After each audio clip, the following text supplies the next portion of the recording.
वहीं स्मृति ईरानी ने कांग्रेस पर पलटवार करते हुए कहा कि राहुल गांधी या पीएम मोदी की तनकीद करने वाले जान ले कि पीएम मोदी की जितनी मुखालफत होगी उनकी शोहरत और अवाम में मकबूलियत उतनी बढ़ेगी। बात करते हैं मैम, जिस तरह से राहुल गांधी का बयान आया है, उन्होंने कहा है कि वे जो पीएम मोदी हैं वो देश बेचने की कवायद कर रहे हैं। शायद उन्होंने सुबह का अखबार नहीं पढ़ा। निश्चित रूप से हमारी वित्त मंत्री जी का प्रेस कॉन्फ्रेंस तो उन्होंने देखा ही नहीं, न ही सोशल मीडिया पे जो तथ्य उपलब्ध है उनको शायद जांचा परखा या समझा होगा। निश्चित रूप से कल की प्रेस कॉन्फ्रेंस में वित्त मंत्री जी ने स्पष्ट कहा कि भारत सरकार किसी भी एसेट को बेच नहीं रही बल्कि मोनेटाइज कर रही है। लेकिन प्रश्न उठता है कि राहुल गांधी जी ने कभी क्या अपने गिरबान में झांक कर देखा है? साल 2006 में एयरपोर्ट को प्राइवेटाइजेशन करने की शुरुआत राहुल गांधी की कांग्रेस नित सरकार ने की।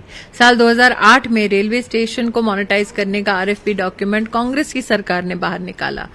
हमारे महाराष्ट्र प्रदेश में मुंबई पुणे एक्सप्रेसवे को मोनेटाइज कर 8,000 करोड़ रुपया उसको पाने का काम कांग्रेस की सरकार ने किया। क्या उस वक्त कांग्रेस पार्टी देश और प्रदेश बेच रही थी?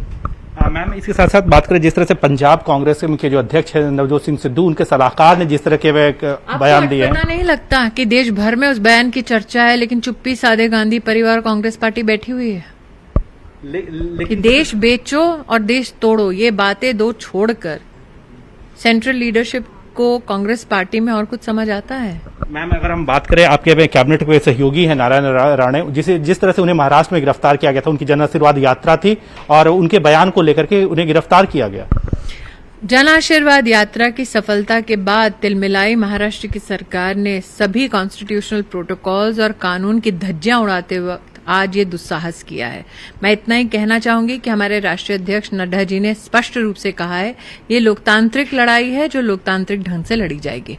लेकिन मैं जिस तरह से अगर हम बात करें, नारायण राणे ने जो जिस तरह का बयान दिया, कई बयान जो है पीएम को लेकर के दिए गए। राहुल गांधी ने भी पीएम को डंडे मारने की बात की थी, या फिर कई नेताओं ने। गांधी प्राइम मिनिस्टर मोदी के ऊपर जितने भी आक्रमण करे, जनता का प्रधानमंत्री के प्रति प्रेम उतना ही बढ़ता रहेगा।